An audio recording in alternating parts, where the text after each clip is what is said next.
So maayos na to. Fully setup na. Yung kulang na lang dito, yung dalawang tray na na orderin natin sa Shopee.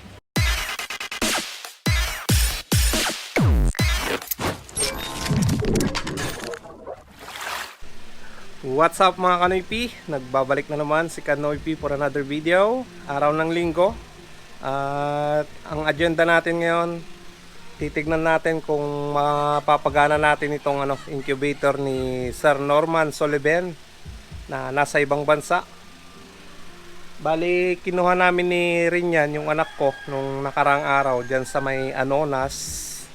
Ayan, so papakita ko muna sa inyo yung loob ng incubator mga Kanoypi. Ayan, buksan muna natin. Bali, yan mga Kanoypi, yung incubator ni Sir Norman Soliben. Pwedeng maglagay ng 4 na tray mga Kanoypi. So marami-rami itlog yung may lalagay dito. Bali, kulang ng tray itong incubator mga Kanoypi. Kulang ng 2 tray. Mag-order na lang ako sa online. Yun naman yung sabi ni Sir, para maraming mailagay na itlog dito sa kanyang incubator mga Kanoypi. Ayan, ganda no. Yung sa atin styrobox lang mga Kanoypi. So yung capacity ng incubator na ginagawa ko 30 pieces mga Kanoypi. So ito, marami mga Kanoypi. Sa isang tray pa lang, ito na yung laman niya. 2, 4, 6, 8, 10, 12, 14, 16, 18, 20, 24, 26, 28, 32, 34, 36, 38, 42, 44, 46, 48, 52, 54 mga Kanoypi. So 200 plus yung nilalaman nitong incubator mga Kanoypi. Grabe. Ang daming itlog yung may lalagay dito sa incubator mo, sir. Ayan. So kanina nung nagsimba kami nila Mrs. at Bibi Maika, bumili na ako sa sa bayan ng incandescent bulb mga Kanoypi. Ito. So 50 watts lang yung yung binili ko na bulb. Hindi ko alam kung ilang watts yung dapat na gamitin dito sa incubator na to. So susubukan natin na 50 watts lang yung ilagay natin mga Kanoypi. At nagtanong din ako sa isang kaibigan ko na may incubator din na ganito, na mas maliit yung sa kanya mga Kanoypi na incubator. Bali automatic din yung incubator niya. 50 watts lang daw yung yung bulb na nakalagay doon sa sa incubator niya. So 50 watts na rin din yung yung binili ko kanina. So ita-try natin mga Kanoypi na i-on itong incubator ni Sir Norman Soliben. So ilagay ko na to mga Kanoypi, itong incandescent bulb.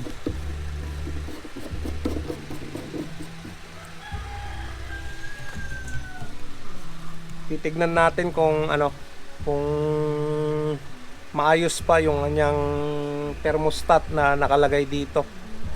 Bali ngayon lang ako na nakakita ng ganito. Iba kasi yung ginagamit ko na thermostat mga Kanoypi sa sa ginagawa kong manual incubator.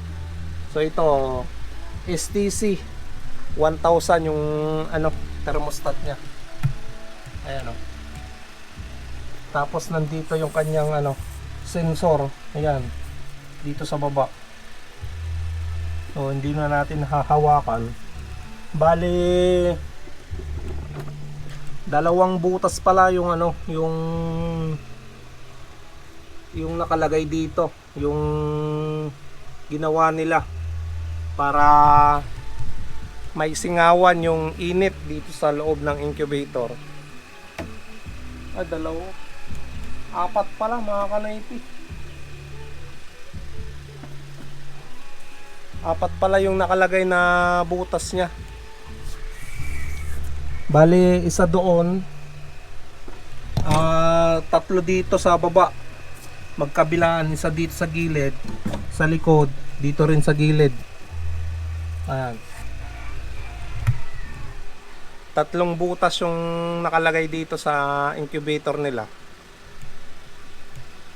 Ayan. Mamaya lilinisan natin to mga kanoypi, para pag binigay natin sa anak ni Sir Norman Sullivan, magsasalang na lang ng itlog mga kanoypi. Bali, nireset ko itong Sino timer mga kanoypi, dahil babaguhin natin yung nakaset dito sa sa kanya na sinet nung dati pa mga kanoypi. Bali, nireset ko na, sinet ko na yung oras at araw ngayon. Bali, linggo ngayon, kaya Sunday yung nilagay natin dito sa Sino timer. Tapos yung oras ngayon, ayan na, mag-umpisa na tayo mga kanoypi na iset naman yung kanyang pag-swing ng egg tray dyan sa loob ng incubator, para hindi na kailangan na ikot-ikutin pa, dahil automatic ito mga kanoypi. Bali, 8 set yung gagawin natin. I-divide natin yung 24 hours sa 8. Kaya niready ko na yung isiset ko na timer dito sa kanyang Sino timer mga kanoypi, para automatic na siya na mismo yung magsiswing ng egg tray dyan sa loob ng incubator, no? Bali, magsiset na tayo, mag-program na tayo ng panibago, dahil nireset ko na itong Sino timer na to mga kanoypi. So last na set mga kanoypi, yung Sino timer nya, pang 8 times na iikot itong egg tray.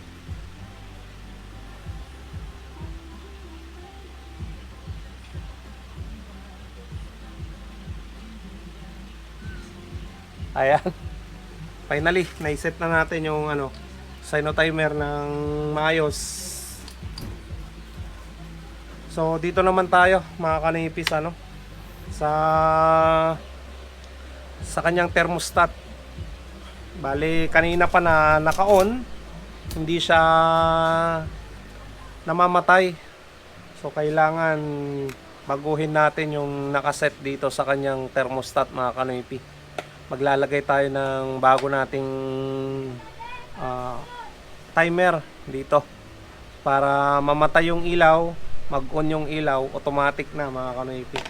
So, rights. Umikot na mga kanoypi yung egg tray natin diyan sa incubator. Yan na yung nakaset na timer niya. Ayan. Bali, namatay na rin yung ilaw dito sa loob mga kanoypi. 37.8 yung timer niya. Ayan. Tignan natin kung mag-on na naman yung ilaw dito. 37.7.6. Bumababa na mga kanoypi.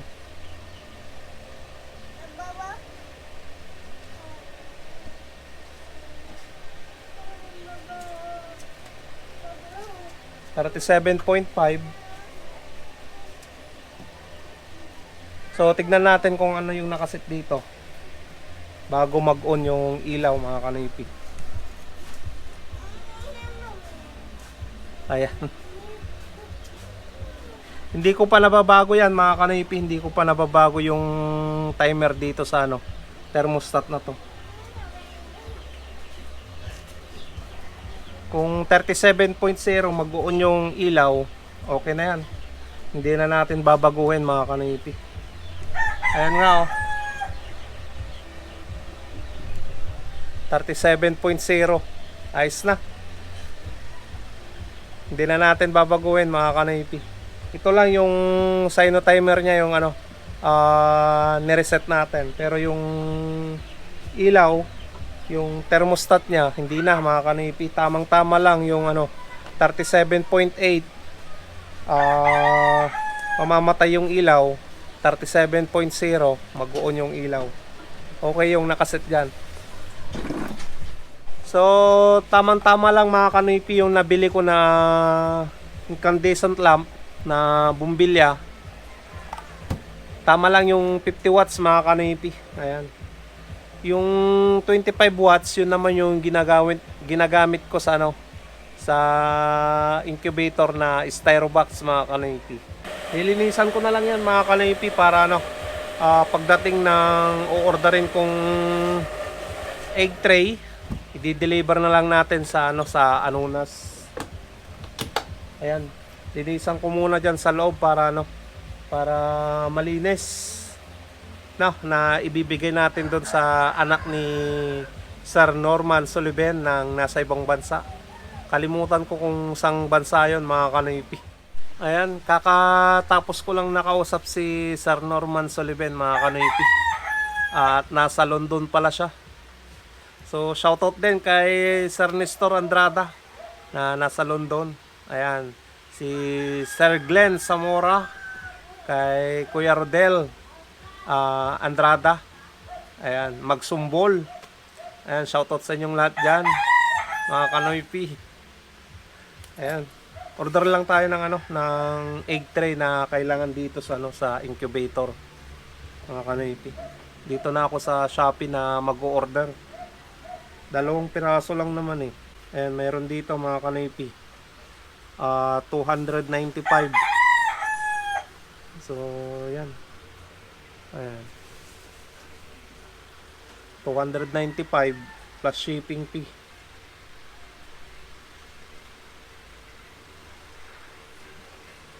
Ayos na para may magamit dito sa incubator na. The pieces of a broken heart, yes I was chosen.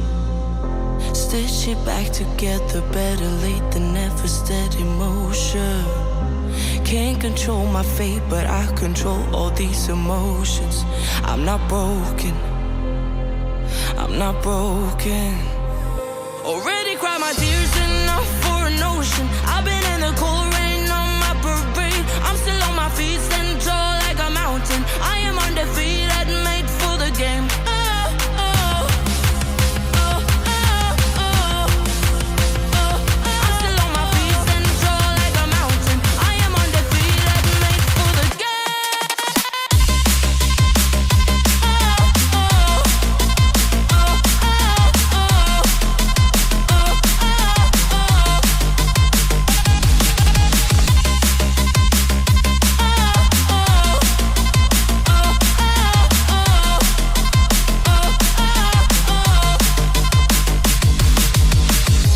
Gravity can take his arms around my legs and try to pull me.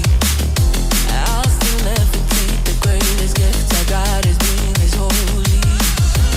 One thing I learned, pain hurts but don't control me. I'm not broken. Ito na mga kanipi yung egg tray. Nahugasan ko na. Malinis na to. Ready na yan pag dumating na yung yung order natin. Alright. Malinis na to eh. Kasi brinas ko po mga kanipi. Ayan mga kanipi, nandito tayo sa last portion ng vlog para mag shoutout na naman sa inyong lahat. So pagpasensya nyo na ako kung ngayon lang ulit tayo na makakapag shoutout sa inyong lahat.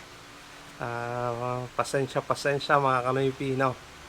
So tapusin nyo itong vlog na to, baka nandito yung pangalan nyo mga kanipi. So umpisa na natin. Shoutout nga pala kay Kuya Ron Dilion at Ate Cathy Dilion from USA. Shoutout na rin tayo mga kanipi kay Kuya Joey at Ate Tacy De La Cruz from San Diego, California. Shoutout na rin tayo kay Kuya Bertong Palan at Ate Barbara Dumaging Tungpalan from New York. Shoutout na rin kay Ate Linda Valdez Vizcaino at kay Kuya Mon Vizcaino from Canada. Shoutout na rin mga kanipi kay Kuya Jubel Jimenez Kaluya ng Canada. Shoutout na rin mga kanipi kay Ronald Tihada. Shoutout na rin kay Ilocano Ak nga Balyudong. Shoutout na rin kay Uncle Felipe Santiago at kay Uncle Stevie Doc Santiago from Bitis, Pampanga. Shoutout na rin mga kanipi kay Fernald Arboleda. Shoutout na rin kay Pamba Farm Vlog. Shoutout na rin kay Mary Pabroa. Shoutout na rin kay John Philip Gatchalian. Ayan, shoutout.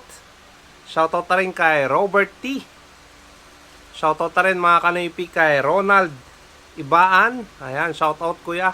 At pagaling ka dyan sa Pusurubyo. Shoutout. Shoutout na rin kay Bibi. Shoutout na rin mga kanipi kay Tam and Chase. Shoutout na rin kay Papa Joe Vlog. Ayan, shoutout. Shoutout kay Master Kobe Road Adventures. Ayan, shoutout.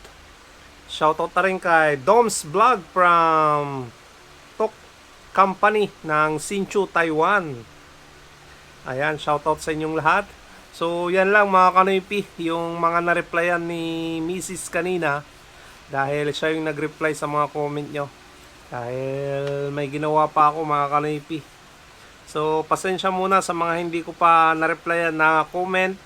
At abang-abang lang mga kanipi. So, salamat na naman mga kanipi sa panunod nyo ngayong araw na to. Sa pag-repair ko doon sa, sa incubator ni Kuya Norman Solibel ng London. Ayan. So, kita-kita na naman tayo bukas mga kanipi sa panibagong vlog. Stay safe lagi. I love you all and peace out.